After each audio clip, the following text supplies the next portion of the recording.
Jubilee hills ప్రజల యొక్క సమస్యలు చెప్పిండే తప్పిస్తే ఏనాడు కూడా సొంతంగా ఒక్క పని కూడా ఆయన ముఖ్యమంత్రి గారిని కానీ మంత్రులను కానీ మమ్మల్ని కానీ ఏనాడు కూడా అడగలేదు.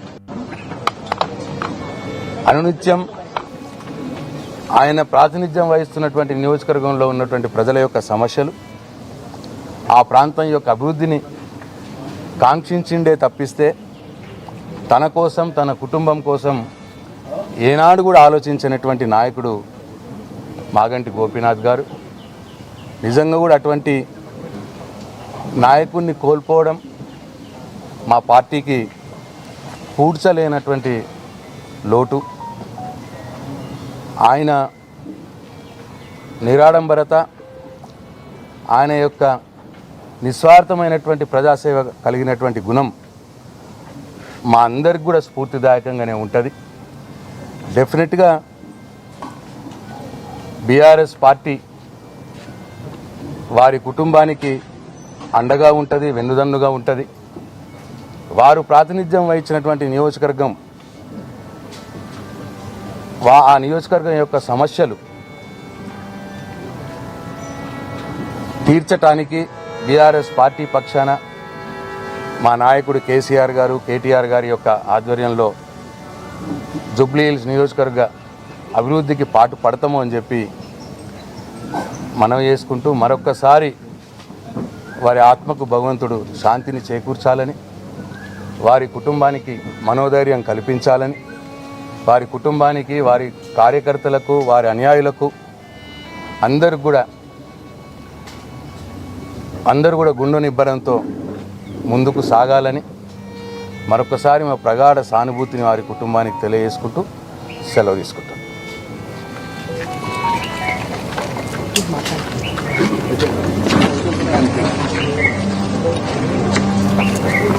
జూబ్లీ శాసనసభ్యులు మాగంటి గోపీనాథ్ గారి మృతి ఇటు బీఆర్ఎస్ పార్టీకి, అటు వాళ్ళ కుటుంబ సభ్యులకి, ఇటు నియోజకవర్గ ప్రజలకు కూడా తీరని లోటు.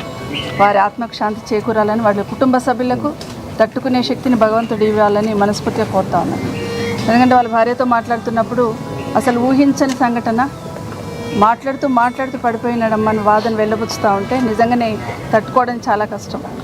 ఇటు నియోజకవర్గంలో కూడా ఎప్పుడు ప్రజల మధ్యలో ఉంటూ, ఇప్పుడు కాలనీ సంక్షేమ సంఘం వాళ్ళు వచ్చి చెప్తా ఉన్నారు, 2 రోజులకు ఒకసారి కలిసేవాడు. మాకు ఏ చిన్న సమస్య ఉన్నా మేము మాకు పెద్ద దిక్కుగా ఉండడానికి పరిగెత్తుకొచ్చే వాళ్ళము.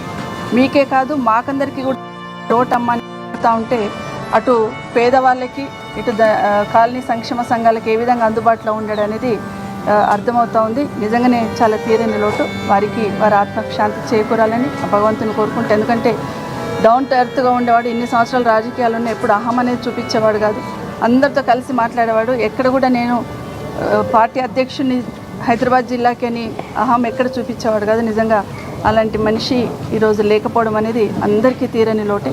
అటు వారికి కుటుంబ సభ్యులకి తట్టుకునే శక్తిని వాళ్ళని భగవంతుని కోరుతూ మరొకసారి వారి ఆత్మకు శాంతి చేకూరాలి.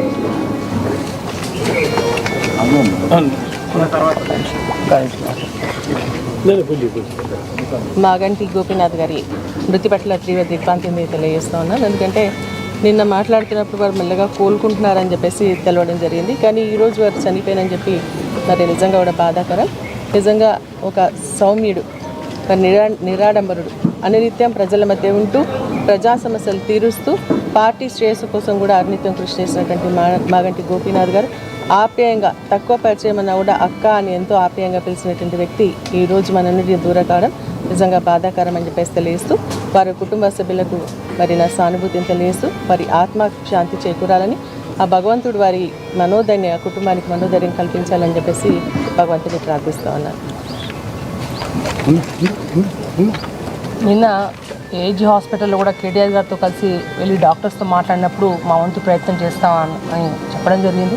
వారు కోలుకుంటారు అని ఆశించడం, కానీ ఇవాళ ఈ విధంగా జరగడం నిజంగా మా పార్టీకి, మా అందరికీ చాలా తీరని లోటు. వారి కుటుంబానికి భగవంతుడు పూర్తి స్థాయిగా మనోధైర్యాన్ని ఇచ్చే విధంగా వారికి ఆత్మస్థైర్యం ఇవ్వాలని మనస్ఫూర్తి కోరుతా ఉన్నాం. ఇప్పుడు కలిసినప్పుడు కూడా గోపన్న చాలా ఆప్యాయంగా పలకరించే వ్యక్తి, చాలా యాక్టివ్గా ఉండే వ్యక్తి. నిజంగా జూబ్లీ హిల్స్లో అంటే హైదరాబాద్ నడిబొడ్డున జూబ్లీ హిల్స్లో 3 పర్యాలు ఎమ్మెల్యే గెలవాలంటే ఆషామాషి విషయం కాదు. తను నిత్యం ప్రజలతో అందుబాటులో ఉండి అందరితో కలివిడిగా ఉండడం వల్లనే ఇక్కడ గెలవగలిగాడు. నిజంగా ఇక్కడ కార్యకర్తలు కూడా మనోధైర్యంతో ఉండాలని చెప్పి ఖచ్చితంగా అందరికీ బీఆర్ఎస్ పార్టీ అండగా ఉంటుందని కోరుకుంటూ మరొకసారి వారి ఆత్మ శాంతి చేకూరాలని మనస్ఫూర్తి కోరుతా ఉన్నాం.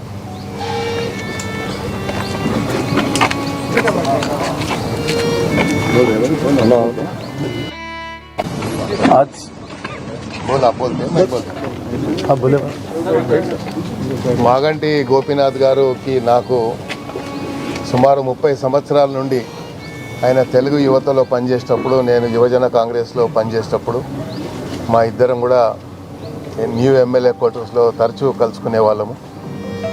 అంటే సుమారు 30 సంవత్సరాల నుండి మాకు శాసనసభ్యుడిగా ఆయన కాకముందు, నేను కాకముందు కూడా మాకు అనుబంధం ఉండే. కానీ ఒక మంచి మిత్రుడు ఈరోజు కోల్పోవడం చాలా బాధాకరంగా ఉంది. ప్రధానంగా గ్రేటర్ హైదరాబాద్ ప్రజలకే కాదు, జూబ్లీహిల్స్ నియోజకవర్గం ప్రజలకి, అదేవిధంగా బీఆర్ఎస్ పార్టీకి కూడా వాళ్ళకు తీరని లోటుగా నేను భావిస్తూ ఉన్నాను. ప్రధానంగా ఒక సౌమ్యుడిగా, ఎప్పుడు నాన్ కాంట్రవర్షియల్ శాసనసభ్యుడిగా అందరితో చాలా ప్రేమతో మాట్లాడుతూ, ఈ మధ్యకాలంలో ఆయన ఆరోగ్యం క్షీణించినప్పుడు శాసనసభకు వచ్చినప్పుడు నేను మందలించడం జరిగింది. ఎందుకు గోపి వచ్చావు, నువ్వు అవసరం లేదు కదా అంటే, లేదన్నా ఒక 10 days ఇచ్చిపోదామని వచ్చాను, కలవాలని అనిపించిందని. మాస్క్ లేకుండా వచ్చాడు. మళ్ళీ ఈ మధ్యకాలంలో కొన్ని ఫంక్షన్స్లలో కానీ అక్కడ ఇక్కడ తిరుగుతూ ఉంటే 2-3 మ్యారేజ్లలో కలిశాడు మాస్క్ లేకుండా. అప్పుడు కూడా నేను మందలిచ్చాను. కానీ ఎప్పుడు నిరంతరం ప్రజల మధ్యలో ఉండాలి, ప్రజలకు సేవ చేయాలనేటువంటి ఒకటి సంకల్పంతోనే ముందుకు పోయేటువంటి వ్యక్తి కాబట్టి ఆయన ఆరోగ్యాన్ని కూడా ఆయన లెక్క చేయకుండా ప్రజల మధ్యలో ఉండి ఈరోజు మనందరికీ దూరం అయ్యాడు. ఆ భగవంతుని నేను మనసా వాచా వేడుకుంటా ఉన్నాను. ఆయన ఆత్మకు శాంతి కలగాలని, వారి కుటుంబానికి మనోధైర్యాన్ని ఇవ్వాలని, తప్పకుండా వారి కుటుంబానికి ఏదైనా. జూబ్లీహిల్స్ ఎమ్మెల్యే మాగంటి గోపీనాథ్ పార్థివ దేహం ఆయన నివాసానికి చేరుకుంది. ప్రస్తుతం పెద్ద ఎత్తున బీఆర్ఎస్ పార్టీ శ్రేణులు, బీఆర్ఎస్ పార్టీ నాయకులు, మాగంటి గోపీనాథ్ అభిమానులు, నియోజకవర్గ ప్రజలు కూడా ఆయనని చివరిసారిగా చూసేందుకు అక్కడికి తరలి వస్తున్నారు. పెద్ద సంఖ్యలో చేరుకుంటున్నారు. మాజీ మంత్రి కేటీఆర్, హరీష్ రావు ఇద్దరు కూడా అక్కడే దగ్గరుండి అంతా చూసుకుంటున్నారు. ప్రస్తుతం మా దృశ్యాల్లో, రైట్ సైడ్ బాక్స్లో కనిపిస్తున్న దృశ్యాల్లో మాగంటి గోపీనాథ్ కుమారుడు, తన 2 కూతుర్లు, తన సతీమణి అక్కడే ఉన్నారు. బోర్న విలపిస్తూ ఉన్నారు. సో చాలా యాక్టివ్ పొలిటీషియన్. పార్టీలకు అతీతంగా ఆయనకి పెద్ద ఎత్తున అభిమానులు ఉన్నారు. వివిధ పార్టీల నుంచి పెద్ద ఎత్తున అక్కడికి చేరుకుంటున్నారు.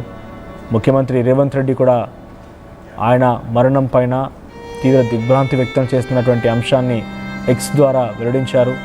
సో మాజీ ముఖ్యమంత్రి కేసీఆర్ కూడా ఇక్కడికి చేరుకునే అవకాశం ఉంది. సో ప్రస్తుతానికి కేసీఆర్ ఫామ్ హౌస్ నుంచి బయలుదేరినట్టు తెలుస్తోంది. మరి కాసేపట్లోనే మాగంటి ఇంటికి చేరుకుంటారు. ఆయనకి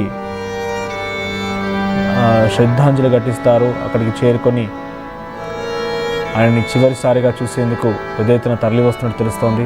సో 1963లో జూన్ 2న జన్మించినటువంటి మాగంటి గోపీనాథ్ 1983లో తెలుగు యువత అధ్యక్షుడిగా పనిచేశాడు.